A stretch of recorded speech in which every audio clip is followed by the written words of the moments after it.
a sua Bíblia no livro de Romanos, capítulo 15.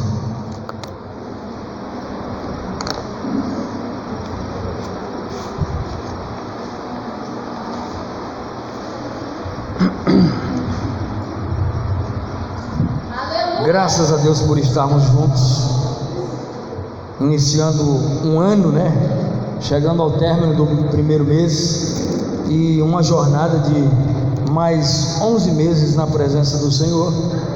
Cremos ou vamos crer que o Senhor, assim como nos deu várias oportunidades de estarmos juntos, outros anos que passaram, venha nos abençoar daqui sucessivamente à frente, para que nós venhamos se alegrar juntos. Não importa o que aconteça, se acontecer pandemias, se acontecer problemas no ritmo social, nós devemos assim confiar naquele em que o seu reino, como ele mesmo disse na sua palavra, ele disse que o seu reino não apenas estaria no céu, mas dentro de nós. Se nós cremos que o seu reino está dentro de nós fazemos parte majoritariamente, com mais força, com mais ímpeto do reino de Deus. E se o Senhor Deus é o nosso governante, é o nosso Senhor, e nós somos os seus súditos, não importa o que aconteça aqui na terra, Ele vai nos dar a oportunidade de estarmos sempre andando na sua presença, governando com o seu cetro, o cetro de justiça, Então quem faz parte desse reino, tenha paz, tenha confiança que esse reino não tem fim, segundo Daniel. E Daniel fala dizendo que os santos do Altíssimo possuirão esse reino para toda a eternidade. Vamos ler a carta escrita por Paulo em Romanos, capítulo 15. O versículo o versículo de número 12.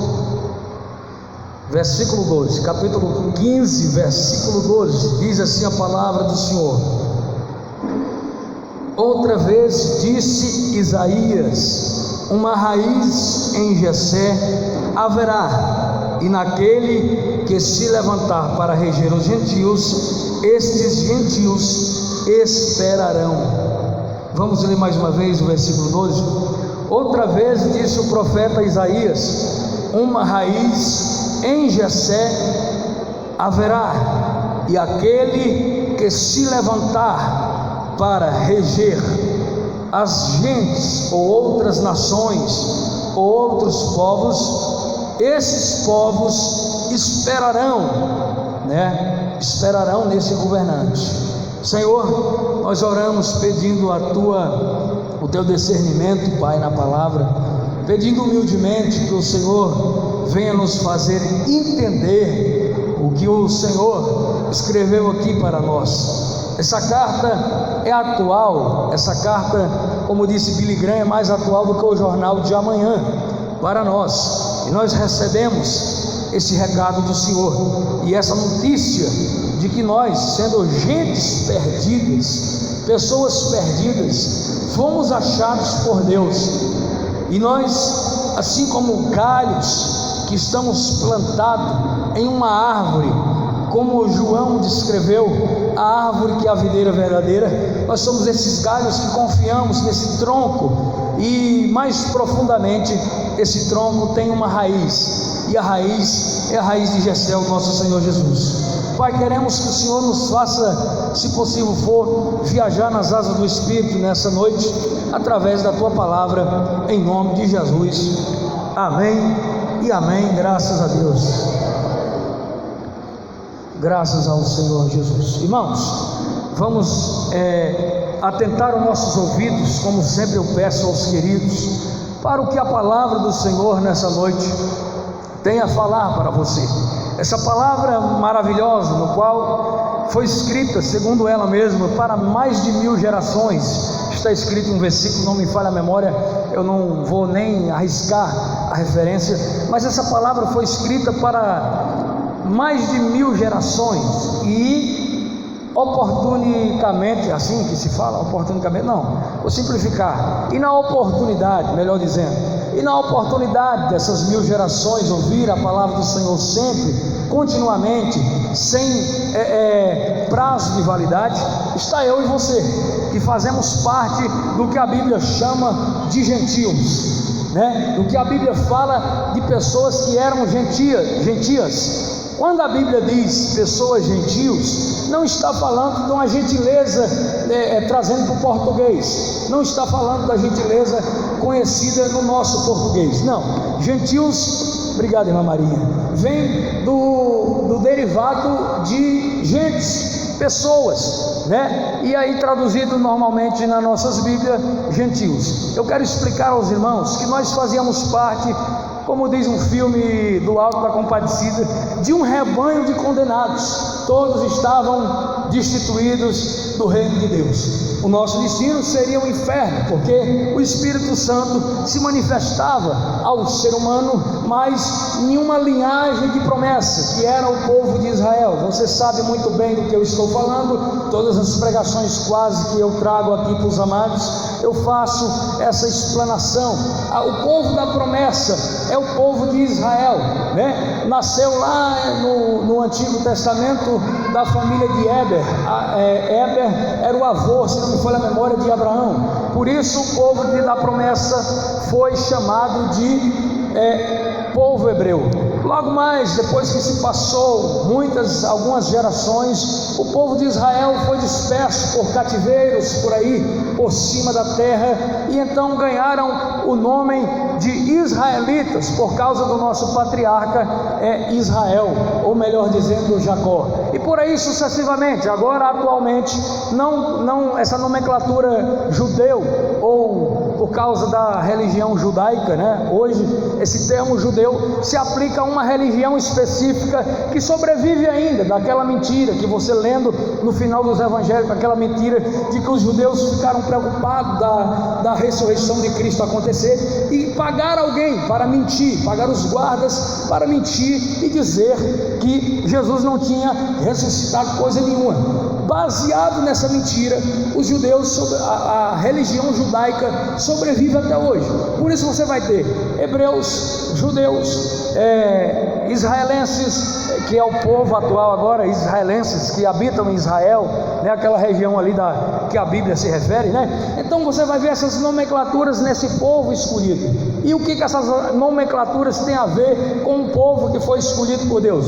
Absolutamente não quer dizer nada no campo espiritual. É só tentando explicar para você aqui nessa noite, para que nós venhamos entender que o tema da mensagem de hoje, raiz de Jessé, vem a promessa de Jessé, o trono de Davi, que é filho de Jessé. Mas se você for olhar, essa raiz de Jessé tem algumas problemáticas. Se você ler a palavra de Deus no contexto desde Gênesis a Apocalipse, você vai ter um episódio em que na raiz de Jessé existem várias coisas que não condiziam com a linhagem do escolhido, daquele Messias ou do Mashiach, segundo os irmãos israelenses ou judeus, né? O Mashiach seria dessa raiz, só que essa raiz tinha um problema, e todo tubérculo, raiz, tem problema. Se você for um plantador de aipim, você vai arrancar de 3 raízes, alguma vai vir com problema.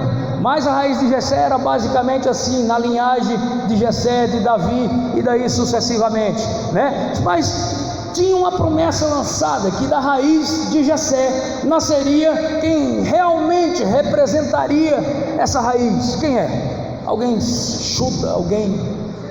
Jesus Cristo de Nazaré.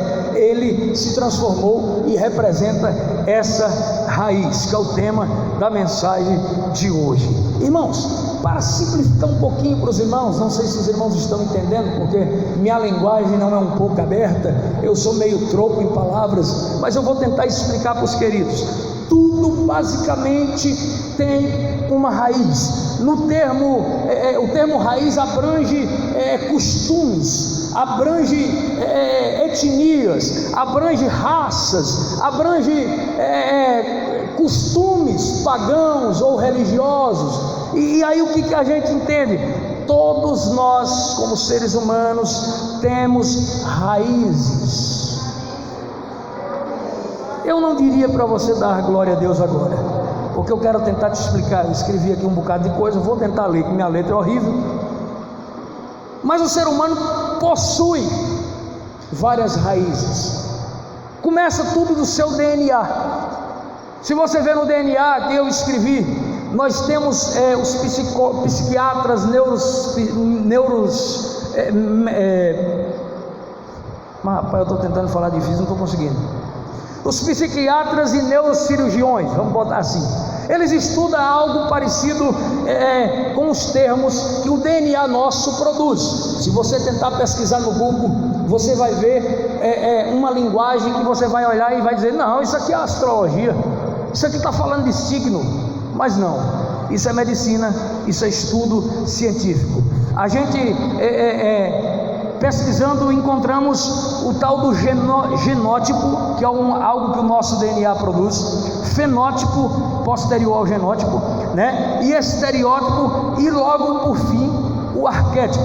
Aí eu só peguei para simplificar para os irmãos, né? Dizendo que a raiz parte primeiramente da construção do ser humano. A raiz, todo ser humano tem a sua raiz e tem a sua construção, e no seu DNA temos os genótipos, fenótipos, estereótipo e arquétipo. Quando eu fui estudar, eu ia baralhar aqui, você não ia me entender, mas eu coloquei mais ou menos assim, ó: o genótipo constitui geneticamente um indivíduo. Você é um indivíduo, seu filho é um indivíduo, sua mãe é um indivíduo, e esse indivíduo é constituído geneticamente, né? Por isso que chamamos de genótipo. Já está falando, lá na sua raiz você tem geneticamente essas características de algo que constitui cor de unha, cor de cabelo, cor dos olhos, modo da fala, jeito de perceber o mundo. Cada indivíduo possui essas características, e depois dessas características, que está mais profundamente no DNA, nós temos o fenótipo. O que é o fenótipo? Aquilo que é evidente. Olha para mim, meu sapato mais ou menos, minha calça mais ou menos. A psicologia estuda os comportamentos das pessoas, porque as pessoas têm, como eu disse, raízes, e eu posso te julgar. Por isso que a gente chama de fenótipo. Você, o jeito de se vestir, o jeito de se comportar na sociedade, eu não posso te julgar, porque eu sei que tu tem raízes que eu desconheço, raízes que até psiquiatras desconhecem, e devemos respeitar, porque isso é um indivíduo. Mas para chegar na raiz de Jessé, eu preciso te falar ainda dessa outra, do terceiro tipo, que é o estereótipo. O estereótipo é o comportamento falso. Diga comigo: comportamento falso. Quando você liga a sua novela e vê o ator ali falando algo de amor para uma mulher, ou a mulher para o homem, ali você está vendo uma atuação. Sabe o que quer dizer ator no grego? Hipócrita. É um comportamento falso. Não se pode confiar naquilo que ele está falando, porque ele está vivendo um papel. Isso todo ser humano tem em sua vida, em sua característica, no seu DNA. Todos nós temos. Por isso que a Bíblia vai dizer assim, ó: o homem é mau desde a sua meninice, confirmando que isso cientificamente eu estou falando para você. Aí depois disso aí, do genótipo, né, que constitui o indivíduo pelas suas características, vem aquilo que é evidente, que todo mundo conhece, que ele passa para as pessoas, né, chamado de fenótipo. E depois vem o estereótipo, né? O estereótipo é o comportamento falso que eu acabei de falar. E por fim vem o arquétipo, é a forma e o modelo original do indivíduo.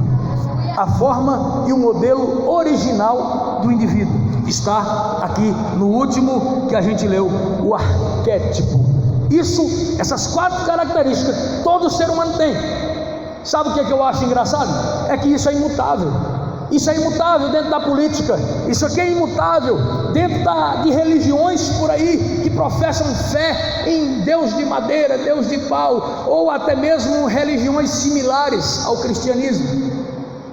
Só que essas religiões são, digamos assim, incapazes de mudar.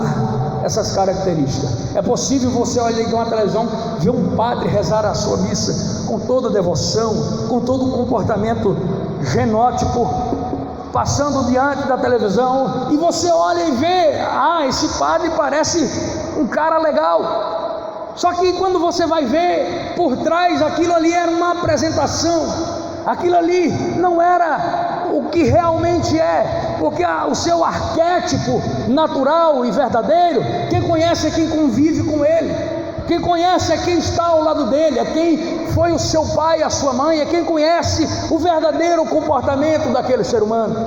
Você tem um comportamento natural em que religião nenhuma pode mudar, mas aquele que está fincado na árvore que é Jesus, Evangelho de João capítulo 15, que diz: eu sou a videira verdadeira e o meu pai é o agricultor. Quem está na videira verdadeira, na cepa, no tronco, está fincado as suas raízes, na raiz de Jessé, tem um comportamento mutável. O Evangelho consegue mudar e transformar qualquer caráter.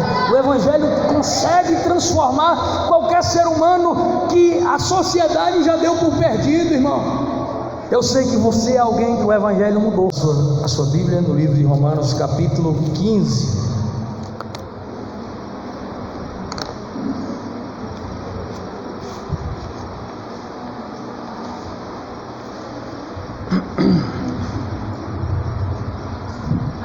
Graças a Deus por estarmos juntos, iniciando